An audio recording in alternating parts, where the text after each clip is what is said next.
Focus करणार, नंबर्सवर focus करणार. नक्की? Yes. Stay open to new ideas and feedback. नए विचारों और सुझाव के लिए खुले रहे. मी जेव्हा सुरुवात केली होती ना, मला जर कोणी म्हणलं की सर तुमचं असं असं, मी म्हणायचो तू मला शिकवतोस. आता जर तुम्ही असंच कराल तर पुढचा कशाला चुका सांगेल तुमच्या. संत तुकारामांची एक अभंग आहे, त्याच्यामध्ये त्याने सांगितलं निंदकाचे घर असावे शेजारी.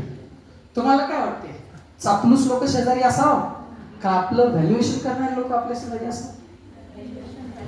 बघा, आपण दुसऱ्यातले गुण सांगायचे, पण दुसऱ्यांना मात्र सांगायचं की माझ्यात काय वाईट आहे ते मला सांग. तुम्हाला राग येतो, मी म्हणायचो कसा राग येतो, सिद्ध झालं ना राग येतो ते.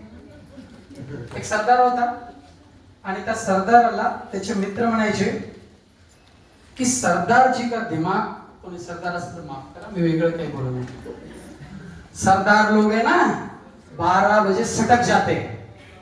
तर काय झालं, त्याच्या मित्रांना सिद्ध करून दाखवायचं सरदारजीला की बाबा मी काही सटकणार नाही.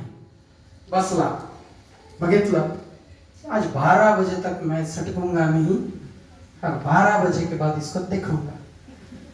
सगळे मित्र होते, घड्याळ पुढं, सरदारजी असे बसले मित्रांसोबत, बसले, इंतजार केला केला केला केला केला. बरोबर 12 वाजले.